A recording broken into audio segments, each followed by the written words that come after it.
المرسلين سبحان الله وبحمده سبحان الله العظيم عدد خلقه ورضا نفسه وزنة عرشه ومداد كلماته أشهد أن لا إله إلا الله وحده لا شريك له وأشهد أن سيدنا محمدا عبده ورسوله لا نبي بعده اللهم صل على سيدنا ومولانا محمد اللهم صل وسلم على آله وأصحابه ومن تبعه بإحسان إلى يوم الدين ربي أعوذ بك من همزات الشياطين وأعوذ بك ربي أن يحضرون سبحانك لا علم لنا إلا ما علمتنا إنك أنت العليم الحكيم لا حول ولا قوة إلا بالله العظيم وبعد قال الله تعالى في القرآن الكريم وهو أصدق القائلين أعوذ بالله من الشيطان الرجيم بسم الله الرحمن الرحيم ومن يعش عن ذكر الرحمن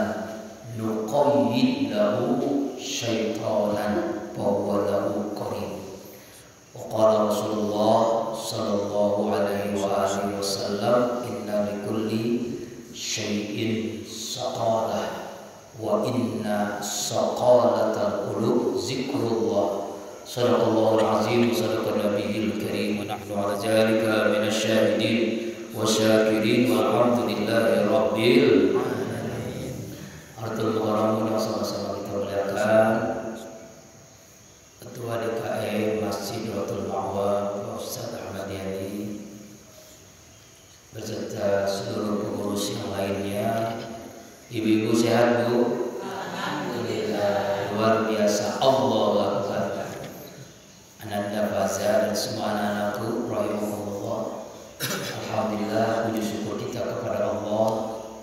Di Ahad pertama ini kita dibersamakan kembali dalam zikir muhasabah doa di Masjidatul Ma'wa. Semoga Allah senantiasa berikan karunia kepada kita istiqomah untuk selalu menjalankan perintahnya, menjauhi semua larangannya, dan kita selalu berharap kepada Allah memberikan karunia, hidayahnya, rahmatnya, maghfirahnya, inayah dan berkahnya untuk kita semua. Amin ya Allah ya Rabbal alamin.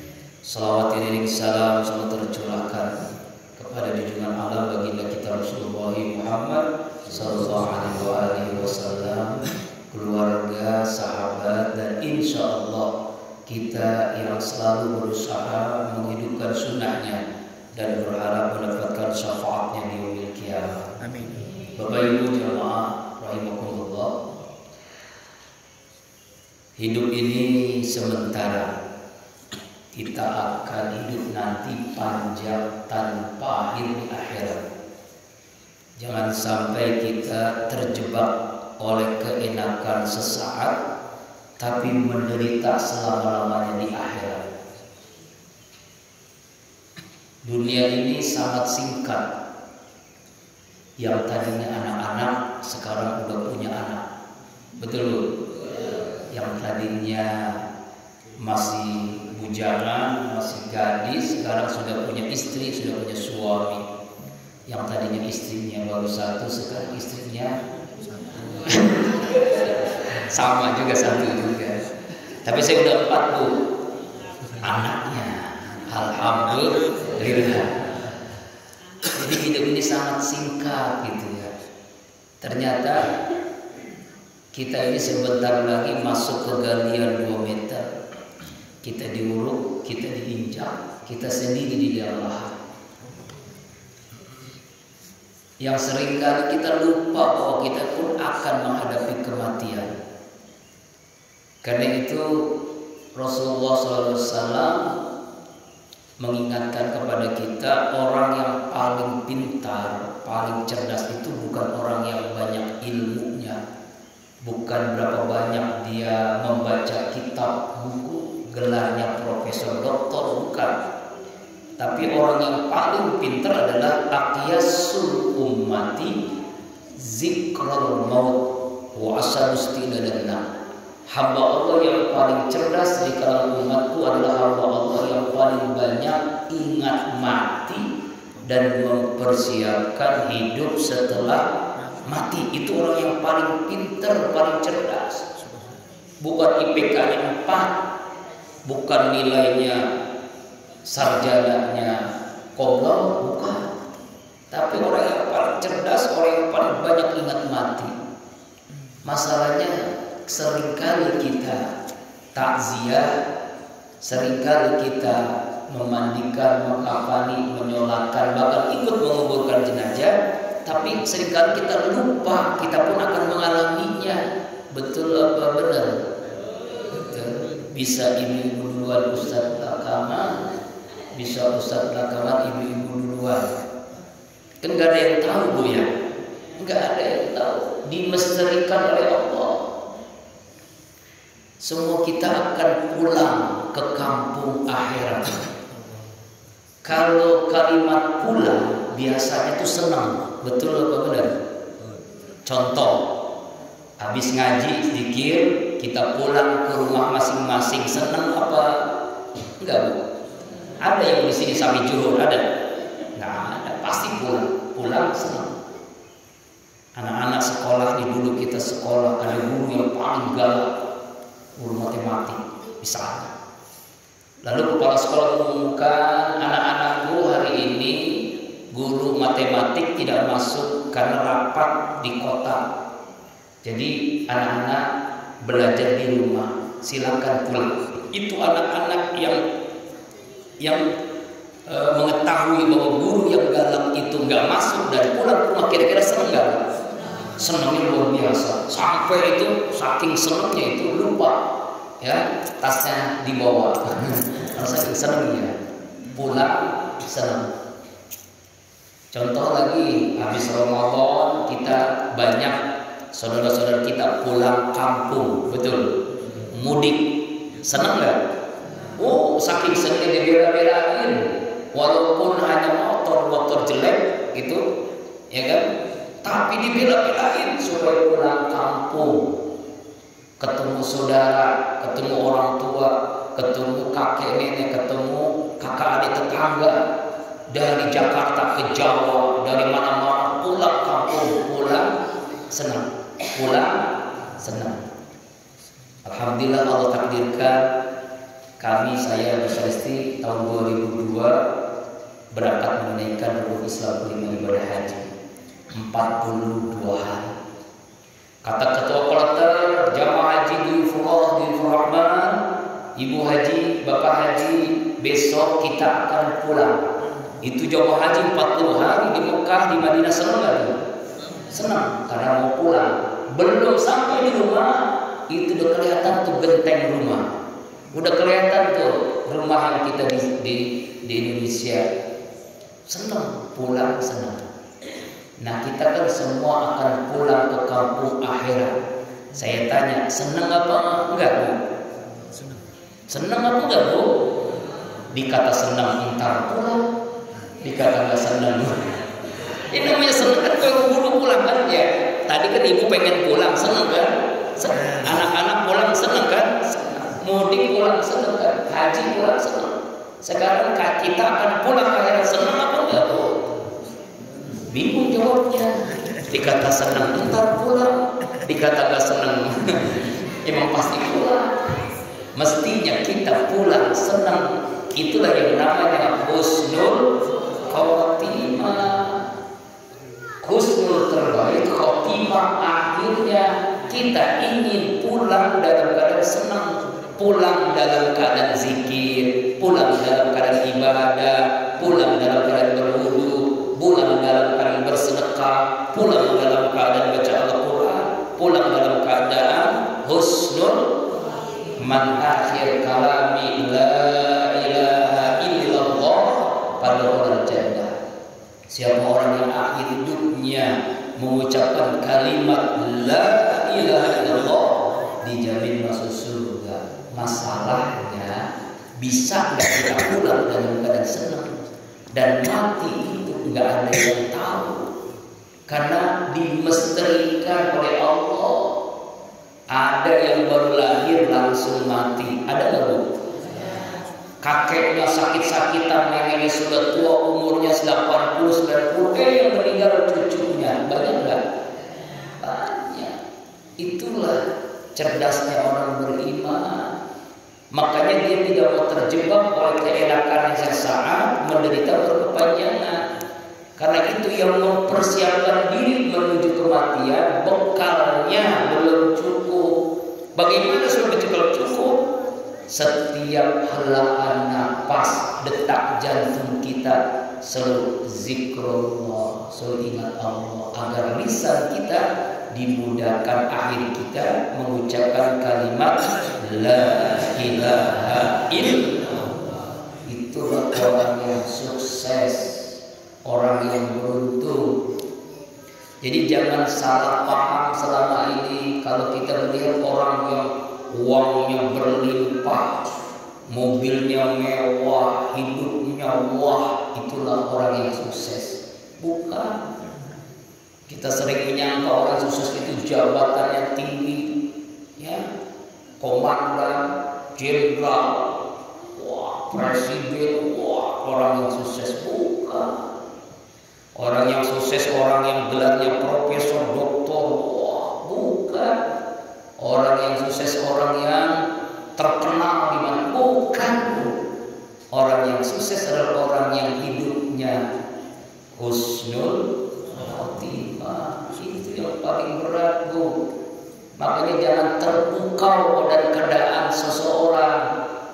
Sebuah terakhir nih, ini sering saya sampaikan. Ada orang kaya raya, saking kayanya, rumahnya bertingkat, ya, uangnya berlipat-lipat, ya, kemudiannya mobilnya mengkilat, istrinya cantik menikah, bahkan jumlahnya, ya. Tapi hidupnya kiamat, gelisah, nggak tenang, nggak bahagia. Suatu saat memang dia itu selalu, wah, pokoknya rumahnya banyak, apartemennya banyak, rumahnya banyak sekali, rumahnya, tanahnya di mana-mana. Suatu saat dia ingin membeli tanah lagi, memang begitu, ingin banyak tanah, investasi yang tidak rugi tanah, dia ingin nyari tanah di daerah, adalah pokok yang dia sebutin. Ketika nyari tanah itu ada rumah gubuk kecil. Oh, ini mungkin penghuninya atau penjaga tanah ini. Kemudian ada aki-aki tua, aki-aki tua, ya. Kemudian sedang sholat duha. Dia tidak berani ucapin salam karena aki-aki ini rumahnya kecil, sedang sholat duha. Selesai sholat duha 2 rakaat, dia mengucapkan alhamdulillahirabbil. Mohon assalamualaikum, belum selesai juga dilanjutkan duha berikutnya sampai 12 rakaat. Dan setiap silakan tafadhol, kalau lihat pakai baju ini imam Ali sunnah, masya Allah, sunnah, sunnah. Nah, karena pakai imamah, sini, karena pakai imamah saya kasih duit 5.000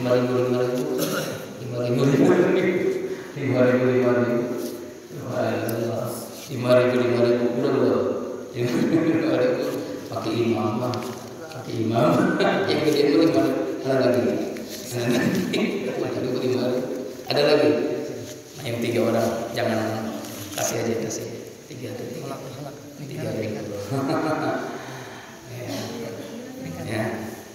Nah, sampai di mana tadi? Sampai di mana? Ya. Ini mah gedean, 10.000 ini mah gedean. Ya. Nah, sampai di mana tadi? Salat duha. Setiap rakaat ucapin alhamdulillah, alhamdulillah, alhamdulillah. Selesai itu doa. Kemudian setelah singkat ceritanya, orang kaya itu ketuk pintu. Assalamualaikum warahmatullahi wabarakatuh. Alhamdulillahirabbil alamin. Waalaikumsalam warahmatullahi wabarakatuh. Silakan Pak masuk. Orang kaya itu masuk ke rumah kecil aki-aki yang tadi selesai sholat duha. Pak, saya ada perlu. Alhamdulillahirabbil alamin. Ada apa, Pak? Maaf Pak, awalnya saya ingin tahu tentang tanah ini, tapi setelah saya melihat selesai sholat duha Bapak mengucapkan alhamdulillah, kemudian selesai sholat duha, alhamdulillah sampai 12 rakaat. Saya assalamualaikum Bapak, alhamdulillah. Baru menjawab salam saya. Ketika saya mulai ngomong, Bapak bicara alhamdulillah. Kenapa Bapak selalu alhamdulillah? Apa jawaban laki-laki tadi? Fa bi ayyi ala'i rabbikuma tukadziban. Mendengar kalimat itu, apa yang terjadi? Bapak orang kaya tadi nangis sejadi-jadinya. Bapak gak punya apa-apa, hidup melarat, susah, rumah rela. Ucapan selalu alhamdulillah. Saya bermega-mega uang berlimpah banyak sekali uang. Rumah saya begitu banyaknya, nggak terhitung triliunan uang saya. Tapi saya tidak pernah mengucapkan kalimat alhamdulillah seperti Bapak. Nangis jadi-jadinya. Maaf Pak, saya pulang. Nggak jadi, saya mau ada perlu. Silakan Pak. Bapak orang kaya tadi pulang ke rumah, pulang bertemu dengan istrinya, langsung nangis. Bininya bingung, kok tiba-tiba Pak, kok nangis, ada apa Pak? Mari kita tobat Bu. Kenapa tobat? Saya baru mendapatkan nasihat dari aki-aki di pinggir kali di rumah bubuk reot itu. Allah, apa nasihatnya? Dia tidak memberikan nasihat. Kalimatnya alhamdulillah dengan fabi'ani ala'i rabbikuma tukadziban. Apa itu? Nikmat apa yang dustakan? Karena kita ini sudah mendustakan nikmat Allah yang begitu banyaknya. Hidupnya susah, tapi selalu ucapan alhamdulillah. Kita hidup mewah, gak pernah ucapan alhamdulillah masuk ke hati kita. Allah Akbar. Akhirnya suami istri bertobat kepada Allah, minta ampun selama ini gak pernah bersyukur kepada Allah. Dia kembali hari berikutnya ke rumah aki-aki tadi. Pas ketika kembali sama, aki-aki tadi sedang sholat duha, ditungguin. Begitu sama pekerjaan sama, alhamdulillah. Terus akhirnya udah selesai duha, selesai doa, ketuk pintu, assalamualaikum, alhamdulillah juga, baru waalaikumsalam. Ada apa Pak? Kembali lagi, alhamdulillahirabbil alamin. Alhamdulillah. Sekarang berbalik, orang itu alhamdulillah. Maaf Pak, mudah-mudahan Bapak nggak tersinggung. Bapak rumahnya reot, susah hidupnya, tapi selalu mengucapkan alhamdulillah. Jangan tersinggung Pak, rumah saya banyak. Silakan Bapak tinggal di rumah yang Bapak inginkan. Kendaraan silakan Bapak pilih Alphard atau apapun Pajero. Silakan Bapak hidup tenang, ibadah, gak usah ngurusin apa-apa. Seluruh biaya apapun akan kami tanggung. Yang penting Bapak beribadah kepada Allah. Alhamdulillah, selalu alhamdulillah terus. Apa kisah ini? Ternyata kebahagiaan itu bukan di harta, kebahagiaan itu bukan di tanah yang banyak, rumah yang banyak, tapi di hati yang tenang. Karena kedekatan dia kepada Allah, karena bersyukurnya kepada Allah. La in syakartum la azidannakum wa la in kafartum inna azabi lasyadid. Jika kalian bersyukur pasti aku tambah lagi. Tambah nikmat itu bukan karena harta. Kenikmatan dekat dengan Allah itulah yang membuat kita semakin kaya hati. Silakan Bapak memiliki ibu uang berlimpah, silakan. Rasulullah nggak melarang, bahkan kita harus kaya ya, supaya kita bisa membangun peradaban. 10 orang sahabat dijamin masuk surga, 9 orang kaya semua, hanya 1 yang miskin, Ali bin Abi Thalib. Contohnya Abdurrahman bin Auf, kenal Bu Abdurrahman bin Auf? Kaya sekali dia. Tapi doanya beda dengan kita. Apa doanya? Ya Allah, ya Rabbana, bisnis yang saya ini ya Allah, rugikan bisnis saya ya Allah. Jangan Engkau berikan untung dari bisnis hamba ini ya Allah. Saya dagang, jangan Engkau berikan untung, rugikan dagang saya. Tapi kenapa selalu untung? Kenapa dia minta rugi? Karena kebingungan. Setiap hari bisnis selalu untung. Karena setiap hari Abdurrahman bin Auf bersedekah 10.000 dinar. Berapa dirupiahkan? 1 dinar 4 gram emas. 1 gram berapa sekarang Bu? 1 juta kita anggap ya. 1 juta dikali 4 dikali 10.000 dinar. Coba itu banyak amat lah. Setiap hari. Apa maknanya? Setiap hari kita bersedekah, maka setiap hari apapun yang kita lakukan, bisnis kita akan lancar. Itulah Abdurrahman bin Auf. maka bakal rugi orang yang sedekah. Ya, insya Allah. Mohon doa. Saya, Azza, keluarga sedang mengalami ujian yang berat. Mudah-mudahan ini perjalanan hidup Allah berikan lulus dari ujian yang berat ini. Amin. Amin. Memang hidup itu adalah ujian. Selama kita hidup pasti Allah uji. Mudah-mudahan ujian ini memberikan keyakinan semakin kuat bahwa Allah yang mengatur segala-galanya. Ya Allah, hamba kami tidak menolak takdir-Mu, tapi berikan hamba kami kecerdasan menangkap hikmah di balik setiap takdir-Mu. Insya Allah. Mari kita berzikir muhasabah, berdoa. Kita luruskan niat menghadap kiblat, hati transfer Allah. Mungkin singkat zikirnya karena saya akan ada acara di Sawangan. Rabbi a'udzubika min